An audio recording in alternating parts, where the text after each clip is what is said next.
Are you homeschooling a seventh grader this year? Because I sure am, and I have put together all of the resources we plan to use this year so that I can share them in this video with you. Welcome back to our last day of the Curriculum Week series. If you missed any of the other days, we've covered morning basket, history, science, preschool, second grade, fifth grade, and now we're on to our last day, which is seventh grade.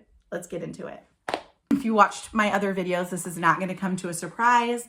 We are using level 7 handwriting from the Good and the Beautiful. This is primarily cursive. It is smaller print and it includes some doodles, which is why I chose it. He is pretty good at cursive at this point, so this is just extra practice to really cement those cursive skills and also just to continue to work on penmanship. So he is doing that. Language Arts and Literature level 7 from the Good and the Beautiful. I really went back and forth on this because they don't have a level 8 and I switched him from IEW to this year and I don't want to have to switch him again next year. But I think level 6 would have been too easy. So we did level 7. I printed it and bound it myself. And here is evidence because I bound it on the wrong side, or I, punched it on the wrong side. But I was like, I'm not wasting all of that paper and ink. We're just going to have extra decoration. That's what I call it. He's like, okay, Mom. But it's working for us. We started on this curriculum and almost immediately he was like, I really fix it grammar. So we're using this, which covers... It has some literature. It says grammar and usage, punctuation, art, geography, spelling, vocabulary, and writing. He's not doing the grammar portion. So Fix It Grammar, Country Mouse, and Town Mouse. He actually started this last year. Like the way that we've been doing it has been wonky. So he's on week 15, I think. So he'll finish this before the next year, end of the year. And I'll decide at that point if I want to get him the next one or wait till 8th grade to get him the next one. But he's going to be doing this every day in conjunction with this and just skipping the grammar portions, but he'll do everything else. One is a friendship essay. So it has him write an essay. It also does have some drawing incorporated. He has to do a drawing book. So like every 2 weeks, he's got a drawing lesson. And it does also include geography, which is nice. So with this comes a course companion. And in the course companion, every day we do sentence dictation, which has been a really, really great challenge for him in the spelling and grammar pieces. So every day we do sentence dictation. It does say to do 3 sentences a day, but we're only doing 1 just because I have to manage 4 kids. And that's, I feel like it's plenty. So he does sentence dictation every day.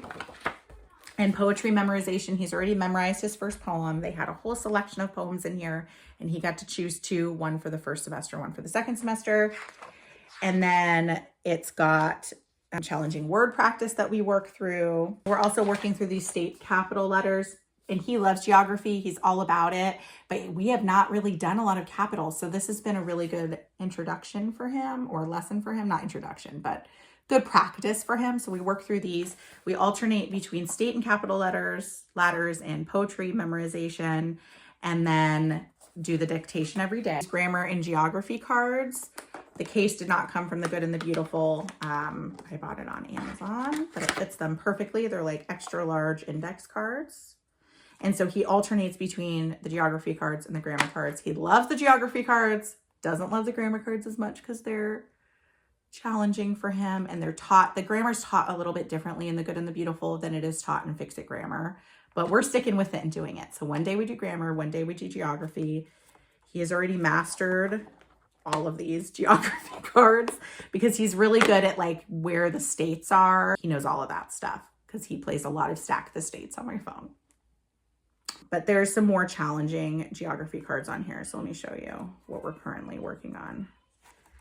Which again, we haven't done a ton of capitals. So he has to point to the states. They're listed at the bottom here and tell me, I'll say the state. He has to point to it and then tell me the capital. And then I have like the answer key on the back. So these have been good. And it's been a good way for he and I to just have 10 minutes dedicated together every day, which I think fills his bucket because he's the oldest and he's always been the oldest in our homeschool, right? And when we started homeschooling, we didn't start when he was in kindergarten. We didn't start homeschooling until he was in 3rd grade. And by then he had a sister in 1st grade. And and another sister in preschool. So he's always had to share the attention when it comes to school. And I feel like in the beginning, I had unrealistic expectations about him working independently.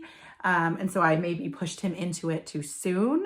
And so this has been really good for us to just spend some time together. And he loves geography, so it's been great. You may have noticed I printed out the curriculum, and then I was going to buy these from The Good and the Beautiful, but it was going to be a lot for shipping just to buy these cards. So I ended up buying them brand new from someone off of Facebook, a Facebook homeschool group. And then, like I said, I just got this little card holder off Amazon that holds them perfectly, and I made my own little tabs. We are doing assigned novels. If you've watched my previous videos, you know I took a year off from assigning novels from him because I felt like I was sucking the joy of reading away.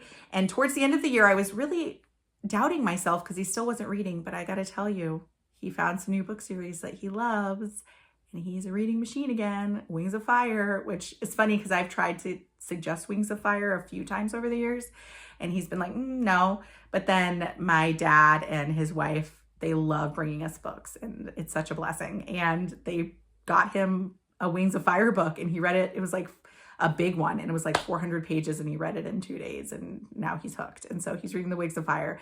But we are assigning novels this year. So level 7 actually has a reading challenge. And they had a couple assigned, but I actually let him just pick what he wanted for those. So he's reading an I Survived book, A Storm Too Soon, a biography, and then some historical fiction. I did have him choose from a list of medieval time books because that's our section in history that we're studying. So he'll be reading those as well. And I'm just having him do either just a 1-page book report or narration at the end of the book. Something super simple, but just having the books assigned. So we're not doing book studies with them. He does have books in here. He has this favorite classics reader that he's reading, and they do more book study in here. So that's built in. So for the novels I'm assigning, I just want him to read them and then do narration at the end. That's it. I just want him to read them. So we're doing that. And then to build upon that, because I feel like there's not quite enough in there to fulfill my expectations for him in the writing composition area. He is taking an essay class. He found an essay class that he really loved last year. She was amazing, Miss Michelle. Unfortunately, her schedule doesn't match up. She had to change something. And so the day that we were taking her class is no longer offered. And so I'm in the hunt for another essay class, but he will be taking an essay class this year. We had to stop with Miss Michelle and go with someone else, but it will be on OutSchool. And so it'll be on OutSchool. It'll be an essay class every week. I have a couple that I'm deciding between. So in the next week or so, I'll have made a decision on that, and he'll do that for the whole year in addition to the essays that are assigned in there. And then he does have to do written narration for history as well. So I feel like between all of those, we will fulfill my expectations for writing. Big changes for math this year. We used Zern last year and the year before, and my other child, we stopped mid-year with Zern, and I decided to stop him with Zern as well because I feel like we needed something a little bit more challenging, and I want him to get back to writing out the math problems because I really do feel like that's important. It commits it to his brain, especially just for him and the way he's wired. And so we are doing Saxon math, but not just Saxon math. We are doing Saxon math with Nicole, the math lady.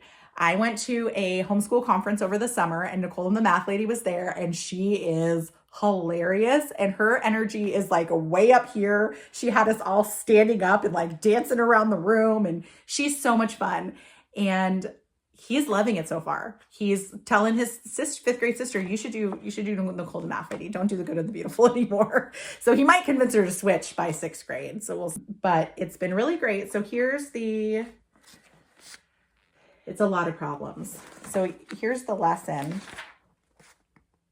right? And then it's got the problems. And so the way that Nicole the math lady works is you watch the video, and she goes through the lesson, and she has like 3 or 4 or 5 problems that he has to like type the answers into the computer. It's like interactive.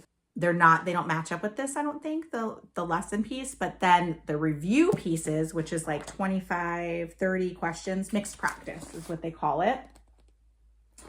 Those match up. But the way that we're doing it is if it's an even number lesson, like number 10, he'll do the even number problems because 30 is a lot and I don't want to bog him down and have him doing math for a long time. And I've heard a lot of people when they do Saxon, they do that. And so that's been working for him. And what I like is Nicole, the math lady, has that option. So he can just select mixed practice evens and he will write it in his math notebook from School Nest. So let's see if I have an example. And I let him have some control of this, but so he's just writing the numbers down here. These were odds, so 1 through 29. And then he would work out, if he needed to write it out, he would. And then he'd write the answer there to keep track. And then he types it in and it tells him instantly if it's correct or not. If it's not correct, you have options on the settings. So I just let him try as many times as he wants to get the right answer. So it'll let him just go back and figure out what he did wrong and do it again. And then there's these little quick videos that he can look at if he's like doesn't remember how to do it. She has like these like 1-minute videos. And so he'll watch the 1-minute video if he's stuck, or he'll call me and I'll come and help him. But he's been really happy with it. I'm really happy with it. She is like, her energy level is just amazing and she keeps it really fun. And it was like $99 for the year, which I don't think is horrible considering they like do the grading.